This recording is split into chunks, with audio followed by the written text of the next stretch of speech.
7వ బడ్జెట్ ప్రవేశపెడుతున్న సందర్భంగా తెలుగువారి కోడలు కాబట్టి ముఖ్యంగా మన రాష్ట్రంతో కూడా పరిచయము సంబంధము వారికి ఇక్కడే స్థిర నివాసం కూడా ఉంది కాబట్టి ఈ బడ్జెట్లోనైనా మనకు న్యాయం చేస్తారేమో, ఈ బడ్జెట్లోనైనా తెలంగాణ పారిశ్రామిక రంగానికి, తెలంగాణలోని పేదలకు, తెలంగాణలోని ఇన్ఫ్రాస్ట్రక్చర్కి పెద్దపీట వేస్తారేమని చెప్పి మేము ఆశించినాం.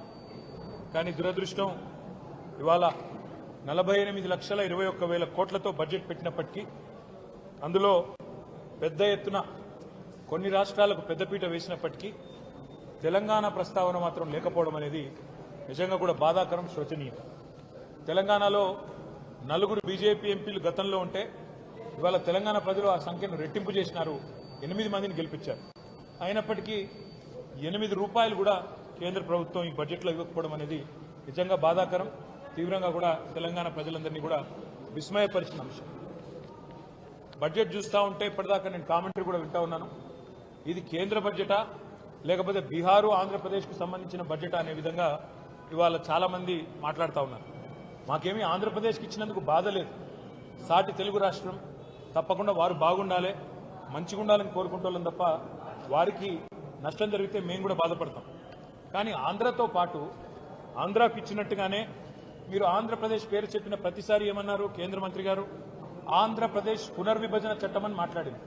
కానీ ఆంధ్రప్రదేశ్ పునర్విభజన అంటేనే 2 రాష్ట్రాలకు సంబంధించిన ప్రయోజనాలు ఆ చట్టంలో ఉన్నాయి. కానీ మొత్తం స్పీచ్ కాపీలో ఎక్కడ కూడా కనీసం తెలంగాణ అన్న పదం కూడా మంత్రి గారు మాట్లాడకపోవడం బాధాకరం. సరే, ఆంధ్రప్రదేశ్కి బ్రహ్మాండంగా డబ్బులు ఇచ్చారు. అమరావతికి 15,000 కోట్లు, తర్వాత భవిష్యత్తులో ఇంకా అవసరంగా అయితే ఎక్కువ డబ్బులు ఇస్తామన్నారు. అదేవిధంగా పోలవరం నిర్మాణానికి సంపూర్ణ సాయం చేస్తామన్నారు. అదే మాదిరిగా ఆంధ్రప్రదేశ్లో మరి పారిశ్రామిక అభివృద్ధికి ప్రత్యేక సహకారం ఇస్తామన్నారు. వైజాగ్ చెన్నై ఇండస్ట్రియల్ కారిడార్స్ పెడతామన్నారు. అదేవిధంగా కొప్పర్తి ఓర్వకల్లు ఇండస్ట్రియల్ జోన్స్కి అక్కడ ఎలక్ట్రిసిటీ, వాటరు, రోడ్స్, హైవేలకు ప్రత్యేక నిధులు అన్నారు. వైజాగ్ చెన్నై కారిడార్ కూడా డబ్బులు.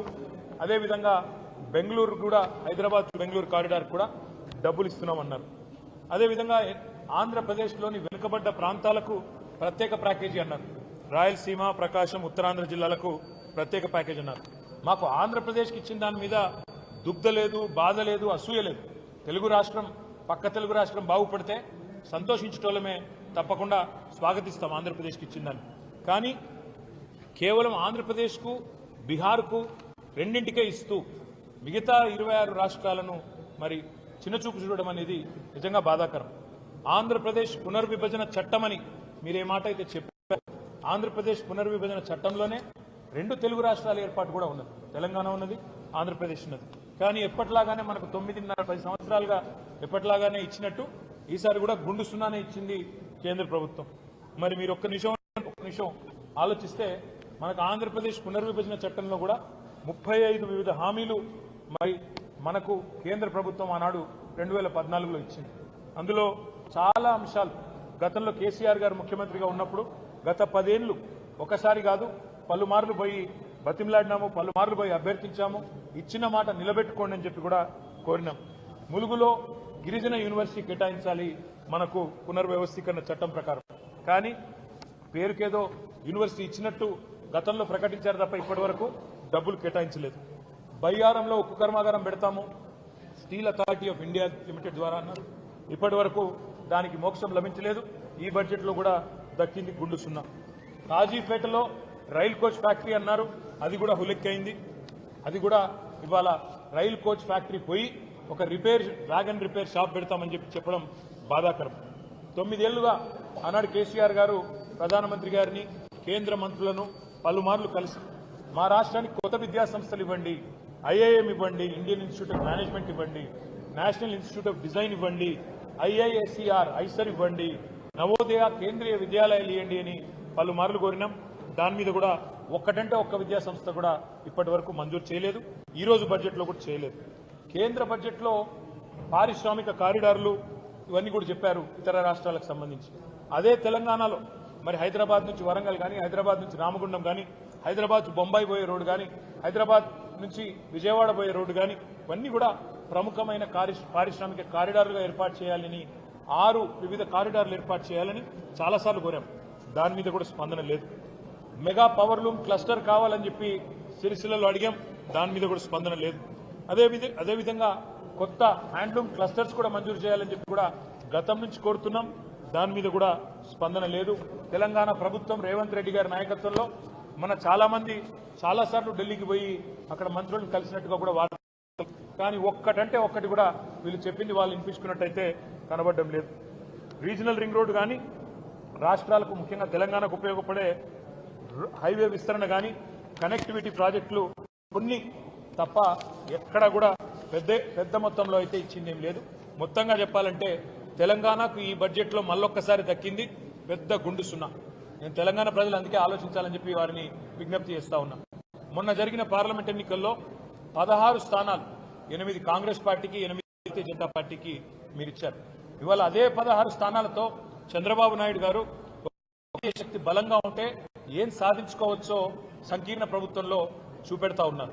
15,000 కోట్లు ఒక్క ఏపీ క్యాపిటల్ డెవలప్మెంట్కి ఆయన తీసుకుంటున్నారు.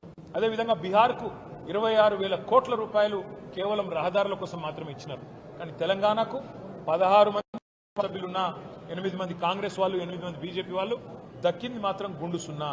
అందుకే స్వీయ రాజకీయ అస్తిత్వమే తెలంగాణకెన్నటికీ రక్ష. ప్రాంతీయ శక్తులు బలంగా ఉంటే, ప్రాంతీయ పార్టీల నాయకత్వం బలంగా ఉంటేనే రేపటి సంకీర్ణ యుగంలో కూడా మనం శాసించే పరిస్థితి ఉంటుంది. శాసించి సాధించుకోవాలి తప్ప యాచించి సాధించుకుంటే ఏది కూడా రాదు. రేపటికైనా తప్పకుండా ఇవాళ ఈ 8 బీజేపీ ఎంపీలు అక్కడ పార్లమెంట్లో కూర్చున్నారు. తెలంగాణకు అన్యాయం జరుగుతుంటే ఒక్క ప్రాజెక్టు కూడా రాకపోతే కనీసం నోరు కూడా మెదపలేదు. 2 కేంద్ర మంత్రులు ఉన్నారు, నోరు మెదపలేదు. అదేవిధంగా 8 మంది కాంగ్రెస్ ఎంపీలు తెలంగాణకు అన్యాయం జరుగుతుంటే కూడా. అదే ఈరోజు అక్కడ గులాబీ కండువాలు కప్పుకున్న బీఆర్ఎస్ సైనికులు అక్కడుంటే ఇవాళ పార్లమెంట్లో ఎట్లా ఉండేదో పరిస్థితి ఆలోచించాలని చెప్పి నేను కోరుతా ఉన్నా. అందుకే భవిష్యత్తులోనైనా తెలంగాణ ప్రజలు గుర్తుపెట్టుకోవాల్సిన మాట, మన ప్రాంత హక్కులు కాపాడాలంటే, మన రాష్ట్ర హక్కులు కాపాడాలంటే, మనకు నిధులు రావాలంటే ఈ సంకీర్ణ శకంలో తప్పకుండా కేసీఆర్ గారు లాంటి బలమైన నాయకులు, బలమైన బీఆర్ఎస్ లాంటి పార్టీలను ఎంత మద్దతు ఇచ్చి, ఎంత సంఖ్యాపరంగా బలోపేతం చేస్తే అంత రాష్ట్రానికి లాభం అనే మాట కూడా మళ్ళొక్కసారి గుర్తు చేస్తూ, ఈ బడ్జెట్లో కూడా గుండు సున్నానే ఇచ్చినందుకు మరి కేంద్ర ప్రభుత్వానికి మరి 8 ఎంపీలు ఇచ్చినా మీరు గుండు సున్నా ఇచ్చినందుకు తెలంగాణ ప్రజలు భవిష్యత్తులో అన్ని గమనిస్తున్నారు, అన్ని ఆలోచన చేస్తున్నారు. తప్పకుండా తగు రీతిలో నిర్ణయం తీసుకుంటారని చెప్పి కూడా మేము ఆశిస్తాం.